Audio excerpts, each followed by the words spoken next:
incredibly excited this evening for the return of Voices That Matter. This is the Paul Quinn College Speaker Series, which we have been doing for, I'm trying to remember how long we've been doing it. Jan, I think we're 7 years. This will be our. I think that's right. It's 7 so we're years. in it. We are in it. And it has been responsible for bringing so many voices to our campus. It has brought just a joy to the students, to the faculty, to the staff, to the community. It has personally enriched not just my soul, but my bookshelves, because I love reading the books that folks bring us. And it brings us friends.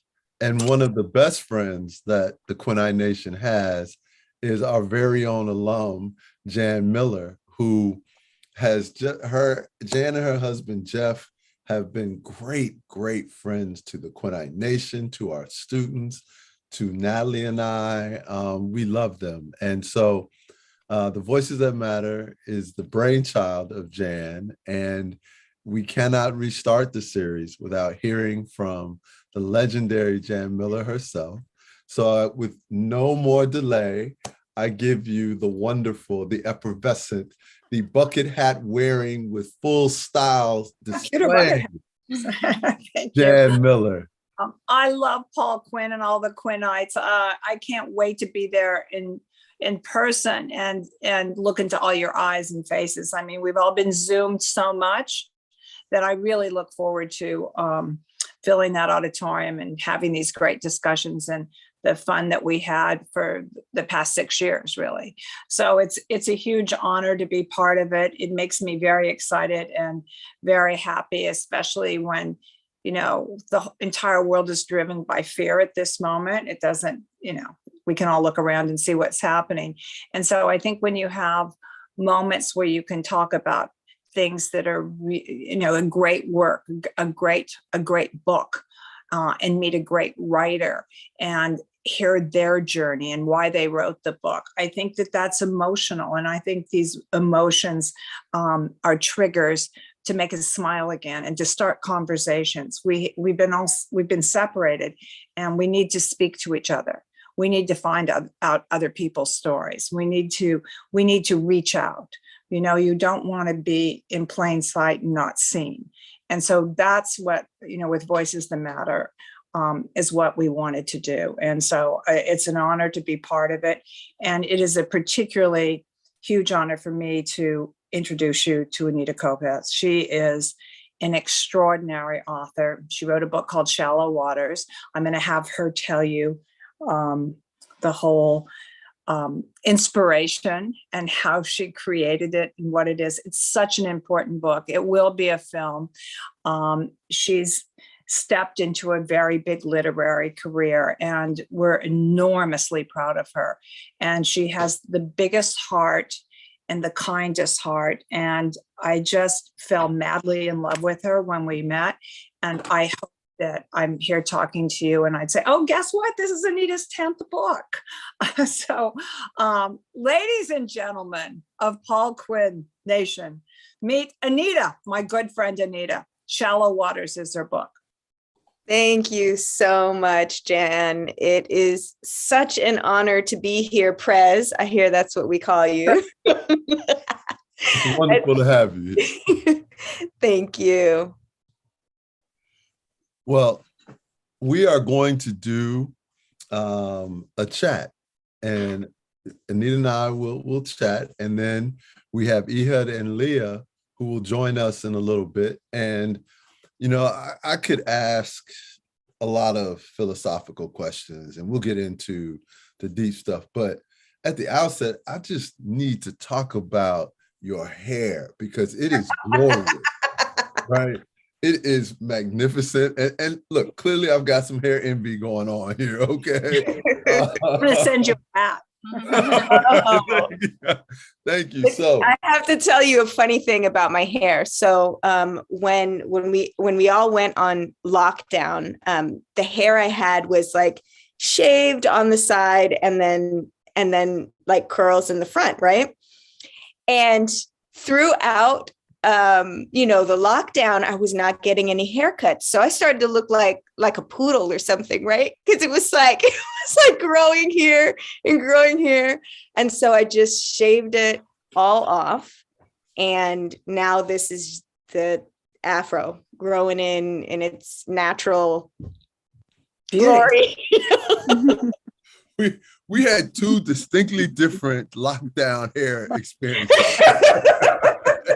Let me just say, I can shave it down and start all over. It would come out looking like a landing strip. Okay, so Pretty good result, I must say. Yeah. but Oh wow! Thank you for letting us get started in that way. Let me just ask you, what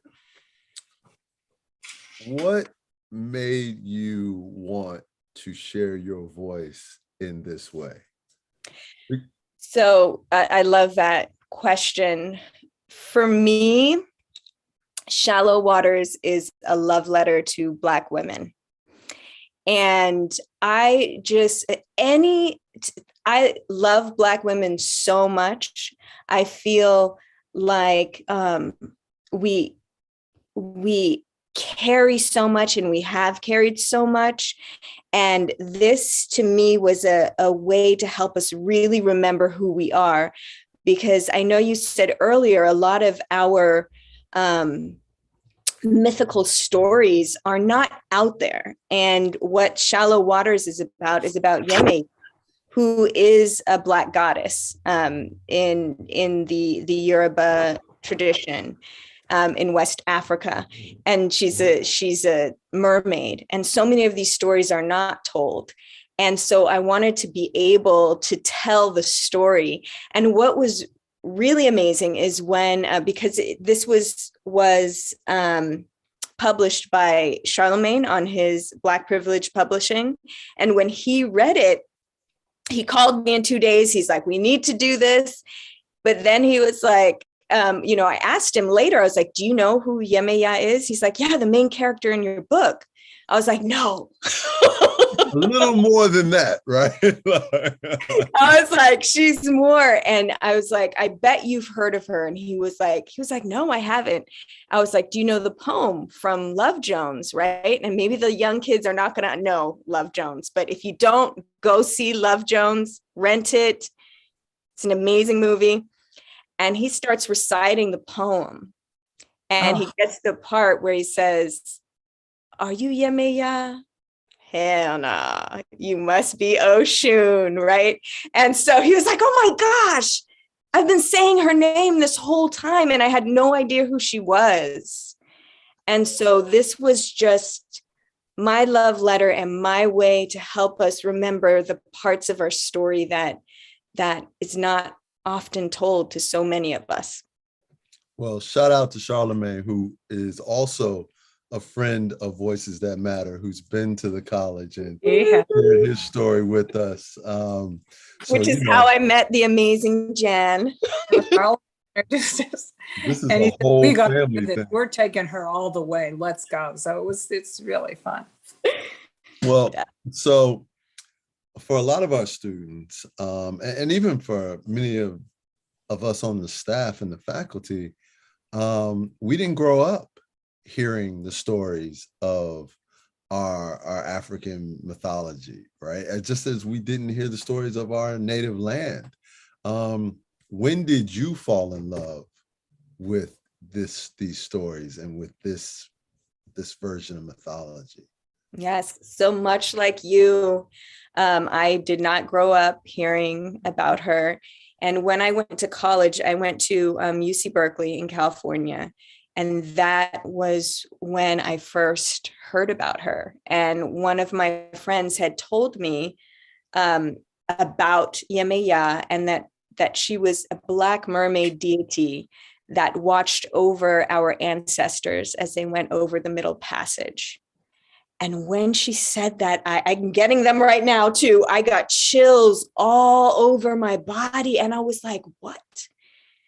and this was really back in the day when, at least where I'm from in California, they were not teaching Black history in high school, right? So this is now I'm in college, and I was like, wait a minute. And how old is this, right? So the first written accounts of Yemaya were in the 1500s. And before that, like many stories in Native places, they were passed down orally. So we really don't even know how old these stories and parables are. But we do know for sure it was written in the first written accounts were in the 1500s. Yeah, which is so powerful. I mean, the oral tradition, which is central to our experience in this country, I think about what that meant to me, learning at my grandmother's knee, learning at my grandfather's knees, and how much that meant. And you talk about the Middle Passage and how I can envision this being a way to make sense out of the absolute worst traveling experience one could have. And so as I think about this, and I think about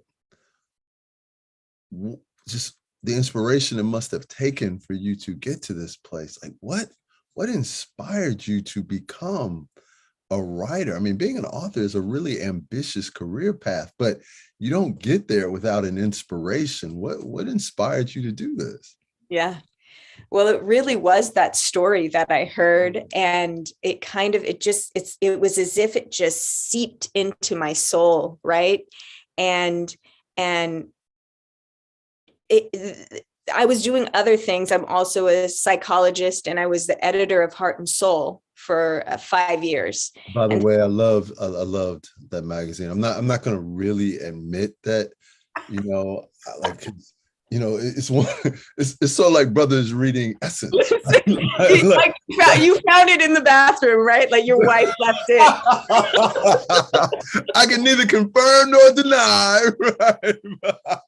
Yes. Yeah. Heart and Soul was amazing as far as what we were able to put out there with health and wellness for the Black community. That was an awesome opportunity. And while I was there, that's when the idea for Shallow Waters came up. And so I was writing in the middle of the night, like that's when I had my day job. I have 3 kids, and at that time they're, running around. And eventually I was just like, you know what?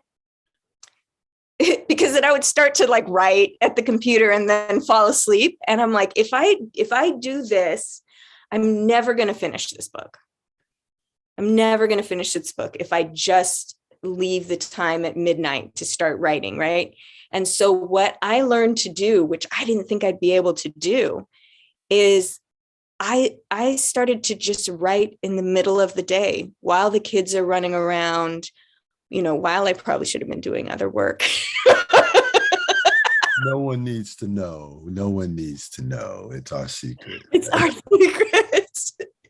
And so I started doing that. And so I feel like that is kind of a testament that we can, if we feel passionate about something, we can do it no matter what's happening around us. And there can be so much chaos, and it's just like, okay, this needs to come out. This needs to be out. And it really helped me that I knew from the beginning that this was going to be my love letter to Black women. And so that was a huge motivation for me. And I do have 2 daughters, 2 Black daughters who, I wanted them to read it and be able to have this knowledge within them. And for my son, he was so excited, right? And there was this moment where he was like, wait a minute. Oh, wait, so Obatala is like a god in the mythology? And I was like, yes. And he was like, well, you didn't give him any powers. He was like, I'm standing up for the brother in the story, right? Like, my man. Like, you didn't give him any powers. And I was like, well, his power is of community because Obatala is a leader. And I'm not going to give away what happens in the book or anything, but he is a leader, and that is a part of his power. And you see it in there. It's just not the same powers that Yemaya has. Well, let me ask you this. Did you know that you were creative in this way? I mean, like at what point? Because I'm often fascinated by people who have these extraordinary creative talents. And like you said, you were a psychologist, right? Like it's not, when did this creative streak manifest itself in this way? Or did you sort of always know, and you had you were sort of coached to be, take the safe path, and right. what happened? It has always been in there. Like, I remember playing, there's 7 girls in my family. There's 7 sisters. And when we were younger, I remember we were so creative with like playing house and, playing stranded on an island and all of these things where we were always using our imagination. And so I would say that storytelling has been a passion of mine. But within school, you were just talking about your son doing math. I was math and science, right? I did civil engineering at Berkeley, and I was like very straight and narrow with that until my senior year. And I remember sitting at the computer, and this was at a time when people weren't always at computers, right? If you didn't have to be. And I was like, I don't want to be at a computer for the rest of my life, ironically. Ironically. And so because with civil engineering, you're designing bridges, you're designing airports. And so I was just like, I don't want to do this for the rest of my life.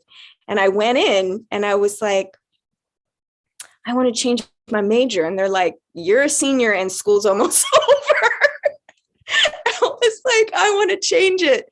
And so, and I don't know why someone did not like tell me to kind of bring in my civil engineering. But what I just did was I took all of the classes that I took for fun, which were African-American studies, drama, and film. And I said, I'm going to make up my own major, and it's going to be the African diaspora of film and drama. And so I had to explain, I had to do the whole thing of how, why I want to do this interdisciplinary study.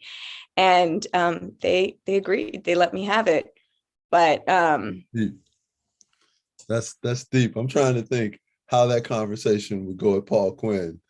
If somebody came in, like if Ehud or Leah as a senior. Right, as a senior, like, Dr. Dowdy, we want to do our own major. But that's one of the things I love about Berkeley. So let me just ask you, because Berkeley is one of my favorite places. Yeah. I love the vibe, I love the culture, and I love the Bay Area, right? Like, I love Oakland. We are at some point going to open up a campus, out there. Awesome. Because it's just too cool, right? Like, there's too much soul there. Beautiful. Yeah. What was excuse me, was it like? Thank you. What was it like going to school at Berkeley? And did you get to take any classes with Harry Edwards? I did, yes. Man, I'm a Harry Edwards fan, right? Oh, wow, yeah. At Berkeley it was amazing. I was like I said, I took a lot of the African American studies classes, but what I came from such a small town to all of a sudden just this Berkeley, where it was the way that people thought was so different from what I came from. And it just opened my mind. And I was so excited, just like a sponge. And so one of my children are yelling my name. I already told them. They don't listen. They don't listen. I know. And I think what was really beautiful about Berkeley is what Jan had said in the beginning about how it's so important to connect, right? It's so important for people to connect soul to soul. And there was so much of that in Berkeley, in the Bay Area. It's like, people are deep, and so like there's just like this connection. Like if you're going to have this conversation with someone, you're going to have to be a mermaid and dive deep, right? And a lot of people were like that. So that's, I think, one of the things I love the most about the Bay Area. Well, all right, let me get back on our questions. Yes. I just, like I said, I so enjoy just the vibe. Well, let me ask you this. Let's talk shop for a moment. It cannot be easy getting a book published, right? So for you, what was the hardest part about getting a book published? So for me, what happened was, as I was writing it, that's when everything happened in 2020, and with all of the racial issues that were happening, I was like, oh my gosh, the time is now. I have to get my book out there. And so I actually started self-publishing. I did have a book deal that I did not like, right? So I didn't sign that one. And I was like, you know what, I'm going to just self-publish. And I had no idea how to self-publish, but I knew I just needed to get the book out there. And so I started that process. And then my best friend, her name is Yadi, she prayed and she was like, what does Anita need to do to get this book out there? And she got the message that she needed to send it to Charlemagne. And she didn't know that Charlemagne had an imprint, or that he was she knew that he had written a few books, but he didn't have an imprint yet, right? That it hadn't been announced. And so she sent him a message. He didn't know me. I didn't know him. I mean, I knew him, but I didn't know him. We knew what you meant, right? And so she sent him the book. And then, like I said, in 2 days, he was like, do not sign with anyone else. I'm going to do this. And so for me, the hardest part of the process was the editing and the editing and the editing, even before that moment. Once we got to the publishers, by that time, there was no story edits to do. It was more just going through and making sure everything was right historically and things like that, because I had already done my own edits for so long to get the story to where I wanted it to be. So first of all, for everyone out there that, we're a historically Black college, so we are deep in the Black church tradition. So we know prayer works. But one of the things that my mother used to tell me and my grandmother used to tell me is, and my grandmother used to say it in a fantastic, she's like, folks out here just praying all willy-nilly, right? You have to be specific with your prayer, right? Like, you can't be in here just like, Lord, you got to tell him what you want, right? Yes. So, yes. So shout out to your friend, okay, because she was specific in her prayer. All right. She was absolutely specific. And I have to say that with Jan, the way just the process was going with the publishing, because they wanted to get it out really fast and do a different route. And Jan was like, oh no, this needs to be a physical book, you know, like, and she fought for it to be a physical book. Thank God. And so it just really did feel like God put all of the right people in all of the right places. And this was, I have to say, you know, because the whole process of anything, we go through doubt, we go through feeling like this is not going to happen, and we just keep going. Like that's the thing. Like, you, as long as you don't stop in the process, eventually, especially if you pray for it, since I love that we're in this energy of that, that then you're going to see the people who are being placed in your life to help you. And in order to meet those people, you got to talk to them, right? You got to connect with them. Again, bringing it back to what Jan said, how important it is to have these connections, to have these relationships. And if you don't have those conversations, then you won't even know why this beautiful gem of a person was brought into your life. If you just, you know, look at your phone or your computer. And so that's such an important part of manifestation. Yeah, no, I also think that it was such an emotional piece for Charlemagne. And then he got us very wound up about it. And we had several conversations before we even spoke to you. And we said, no, definitely, we're going to do this. You know, when I say we, through the imprint, because I'm part of the imprint with Charlemagne, and the publisher wanted to just do a, you know, an ebook or print on demand or something. And I thought it was such a, I thought it was an insult to a beautiful writer. And so that's why we put up the fight. And then the whole point of this book is it's the beginning of a literary career. And Anita, would you just share a little bit more about, you don't have to give away anything in the book, but it's so brilliantly structured, and how you do it and how you layer this story. Talk to the students about the layering, because it's not just a straight narrative at all. And I think that's the magic of your writing, and that's what touched all of our hearts. Would you just share a little bit of that?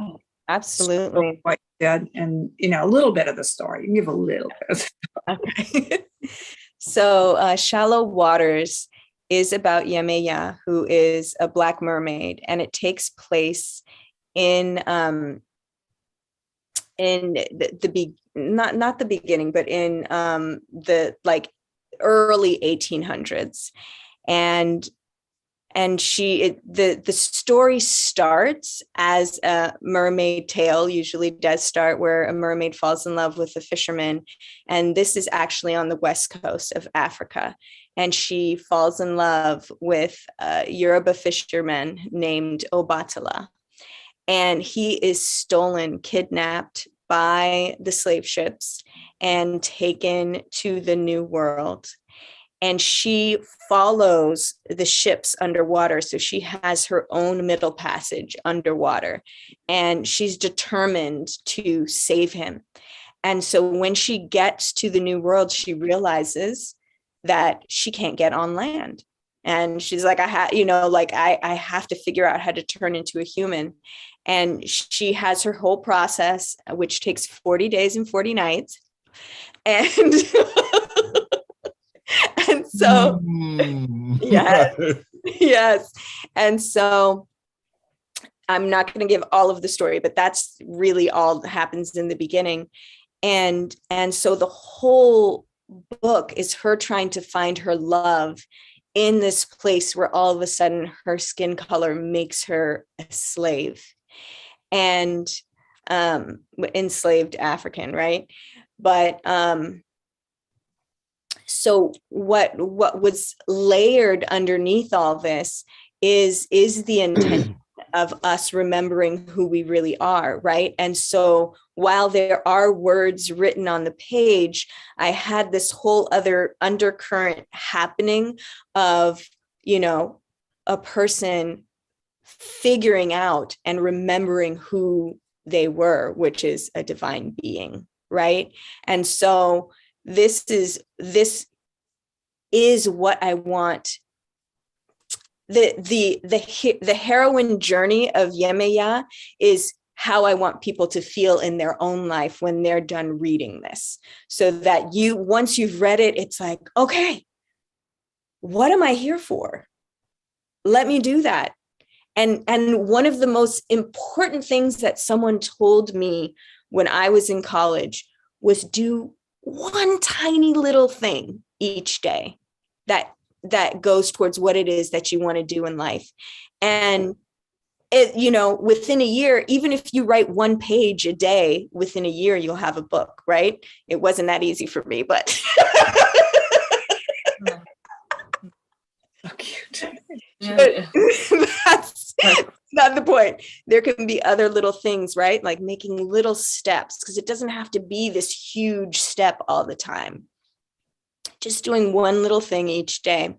And so, for me, there were, let me tell you this one story that was really magical. So within the book, I do have Harriet Tubman. So there are a few historical characters and figures within this book, some that are well known and some that aren't as well known. And Harriet Tubman is one of them. And while I was still at the magazine, I was writing at night. And there's this one part where Harriet gives a 2-year-old a tincture to fall asleep while they're on the Underground Railroad so that they don't get caught.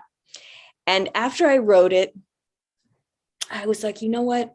I think I'm going to take that part out because I don't know if Harriet Tubman was an herbalist, right? I was just like, I'm just going to take it out. But I just went to sleep. And the next day I had a sales meeting in the city. And this particular sales meeting was in a restaurant that was open to the public. So we had our sales meeting, and then there was other people sitting in the restaurant. And when I was done with my presentation, a woman from the restaurant came up to me and she said, "Did you know that Harriet Tubman was an herbalist?" Oh my gosh. That's what she said to me. And I was like, Mhm. what? Why would you say that to me? And she was like, well, it's Black History Month. She was a Black woman. She was like, it's Black History Month. And I just felt like, oh, she seems like someone who would want to know something like this. And I was like, all right, Harriet. I was like, I'm not going to say No, that. she speaks. Harriet speaks quite a lot to See, people. the Lord is all in your Kool-Aid. Okay, just Mhm. It is. The Lord is in your Kool-Aid. That's your book. The Lord is in your Kool-Aid. Well, listen, we have 2 amazing young Quinnites who have been chomping at the bit to ask you some questions. And I'm just going to brag on them a little bit. Yes, we love that. They are so incredibly gifted. It is more than just their intellectual brilliance, but they have soul, and they have compassion, and they have joy, and they're wonderful, right? And so, because in the Quinnite Nation, ladies go first, we're gonna have Leah come in. And Leah, introduce yourself, and why don't you ask a few questions of Anita and make us proud. Hello. Hi, Leah. Hi, my name is Leah Butler. I'm Prez's intern, and I'm an education major, and I'm a sophomore at Paul Quinn College. Nice. Congratulations. Thank you. I'm really excited to talk to you because I'm really excited about this book. I'm not gonna lie. Yay. So excited. But I was wondering right quick, was African mythology like always a part of your life? No, it was not always a part of my life. It came in actually when I was around your age in college. And I took this class called the Catherine Dunham Technique. It was a dance class. And Catherine Dunham actually studied African mythology, and it was a part of her dance. And so I began to learn about it because I was just like, oh, okay, you know, and then someone told me about Yemeya and Oshun, which is another deity who I'm sure you've heard, like Beyonce, I think, does a lot of stuff with Oshun, and it's in Black Parade and all those things. But once I began to learn about it, it felt like home. It felt like, oh my gosh, oh, this makes sense. And, you know, I started learning about it, and it was just, it made so much more sense than, I love mythology anyway, but it made even more sense because I was like, oh, wow, it's deeper, and it's actually from where my ancestors are from. So, yeah. That's cool.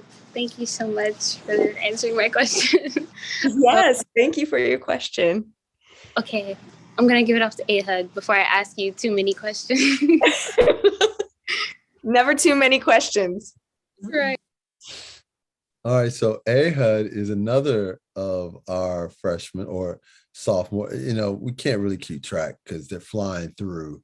But he's one of our new students and wonderful young man. And he went with us to the New York Stock Exchange to ring the bell. Nice. And I was immensely proud of him. So fire away, my friend. Oh, okay. So my name's Ehud Nagbare. I'm a rising freshman at Paul Pitt College. I'm a business administration major, and I'm from Lowell, Massachusetts. So Nice. yeah, it's nice to meet you, and I'm excited about Me too. reading this wonderful book. Well, I'm not from Nigeria, but I'm raised in a Nigerian home, and like, you know, my parents speak Yoruba, and they're from like that tribe. So it's like, it's really cool to hear about this, especially because I never heard about it. So it's like, I'm really interested in that. So a question I have per se is like what are some of your favorite like authors growing up, like, or poets, or Oh yeah, I have some. But my favorite is Octavia Butler. Tavia Butler? Okay. Yes. And my two favorite books from her are called Kindred and Wild Seed. Those are my two favorite books from her. And what was really amazing about her, she wrote Black science fiction. And yes. And so for her, she did not see, you know, herself in the science fiction books that she loved. And so she decided to write herself in, write our people in. And her books give me chills. I love them. And she's amazing. She has since passed now. She's not with us, but she wrote quite a few novels. That's great. I'm like falling in love with these type of genres, especially when Black people are instilled into it, because you don't see a lot of us inside these type of like genres. It's always coming from the mud or something like that, like those type of books and like those type of genres. It's good to see us in like science fiction or just like things like this. So yes, appreciate it, and I'm really gonna enjoy it. So yeah, thank you for doing this. Thank you so much. You know what's funny is that when I went to see Black Panther with my kids, and Jan knows that I'm a crybaby, I just started crying, right? And my kids are like, Mom, why are you crying? And I was like, because I didn't get to have anything like this when I was growing up. I didn't get to see anything like this. And look, like this is normal for you. Yeah. And so I just love that these type of books and stories about Yemeya, stories about like literally, if you're Yoruba, this is your people, right? And so it's amazing that there's so many stories that are out there.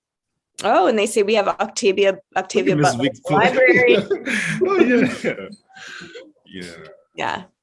Anita's books at the school for all of you too. So you can pick up the book. Yes, we haven't even shared that bit of news. I think it's Jan has gifted 300. I think it's 300, right? I don't know, plenty, but there's one more shipment to come, so you're probably It's, two. it's 300 now, right? We put Thank the you, number. Jan. Right. The point There's a is, book for everyone. There's a book for everyone. if for you sure. want a Okay, book, I will- there's a book for you, and it will be an amazing experience.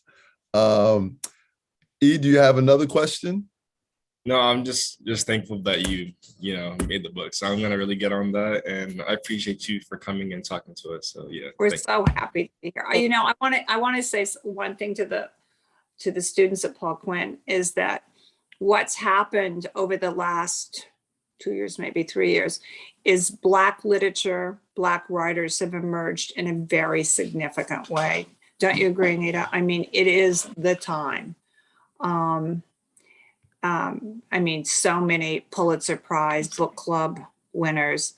And I'm so proud of what's happening in the Black community with writing. In fact, I'm going to New York. I've a meeting with Charlemagne on Friday, so we can lay out a plan, so we can, be really a more significant part of that. And I want to tell your student body, I am hiring. I'm looking for anyone that is interested in writing or literature or being in this business, please. I mean, it's not interns, we're hiring. So I just wanted to share. Look at that. You see that? See, these are the moments, right? Where God puts someone in your space, because there's somebody here that's thinking that. And so follow through if it's you, if you're feeling that. Don't drop the ball. Yes, exactly. And so many wonderful things are happening at Paul Quinn. And even if you don't have time for full time, we can do that. We can develop you. So I'm really interested, first and foremost, from Paul Quinn students. He came back on when he heard there were jobs. He fired We'd love to have. Yeah, President, there's a question We're in the chat. film too, so you would have its we're doing all kinds of things. Yeah, so we have a question from Dr. Grant, who is one of our cabinet members. She is the chief administrative officer.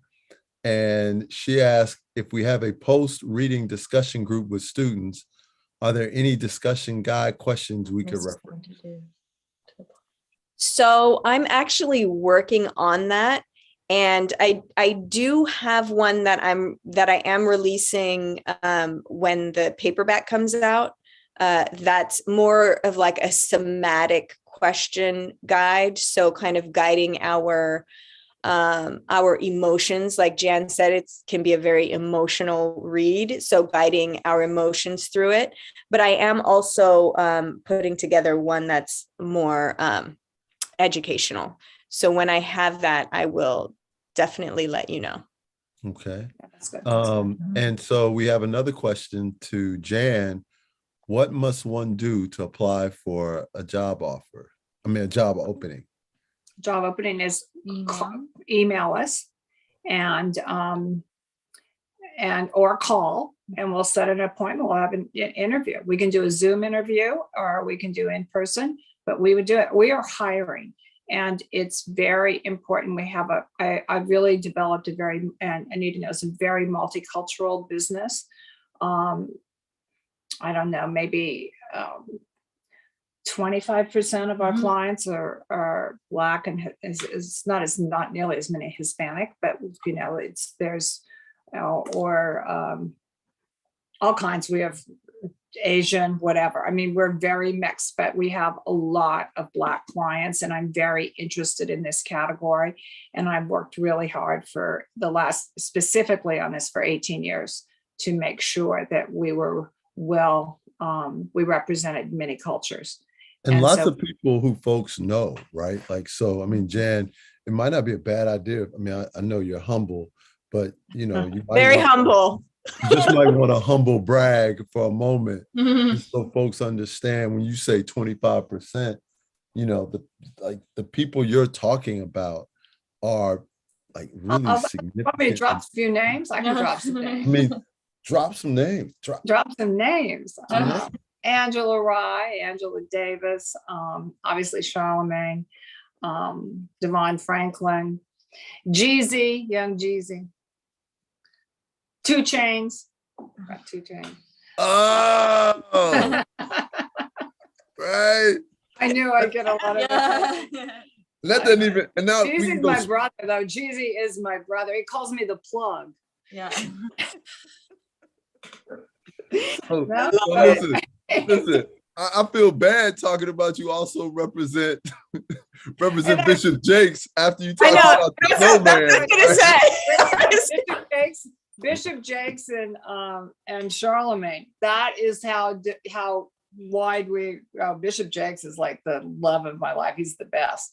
And then Rob Lowe, Maria Shriver, Jessica Simpson. Jessica Kiki Palmer. Simpson. Oh, I did Cicely Tyson's book, which one is the greatest honors of my life. Kiki Palmer. Kiki Palmer's our girl too. Mhm. Yeah. It's amazing. All I know is you represent the snowman. Alex Rodriguez, another one we're working yeah. on. So this is so the And point Sam is, Marshall at the Mavericks. With her books, just she will be Beautiful. hearing. It's so good. You're gonna be loving that book. so here's how you can do it. If you are interested, then please send Shayna Mhm. your email address and contact information. She will introduce you to Jan, and we'll also make sure that you're prepared to meet Jan. No, I'm seriously very interested. We are interviewing people now, aren't we? Yes. Yeah. Yes. That's awesome. Look at this. Look at that. Aren't you all happy you showed up? We are here building bridges. Yes. So, Anita, we are sensitive to the time, and I know we're running out, but if there were maybe 3 things that you'd want to leave the students with, right? That you wish someone had left you with when you were at their stage, what would those be? Oh, I feel like we dropped so many of them, but what I would say is find your passion. I know that there are so many things that take our attention that, like there's like, we need to get all the things done in our list, or I'm so in love and all I want to do is think about who I'm in love with. And so always have that space for yourself and for your own passion. Hi, how are you? So always have that space for your own passion and what it is that you love to do. And pray and meditate. If you can have a moment of silence for yourself, just allow. The answers are found in the silence, right? So when there's so many things happening and so much noise, it's hard for us to find the answers. And so just take a moment and be in silence without, right, being on your phone and your computer. If you're feeling like you need to find an answer, and listen for it. Listen for that answer. And let's see, one last thing, have fun. Like have fun, like that to me, like being in tune and in touch with your joy is so important. It's so healing.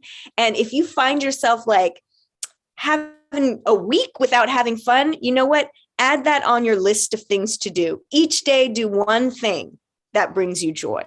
One thing, at least. I agree. I think laughter is important too. Yes. And Anita and I cry and laugh. That's Yes, exactly. And we laugh. Exactly. Well, let me just say thank you. This has been amazing. It has been food for all of our souls.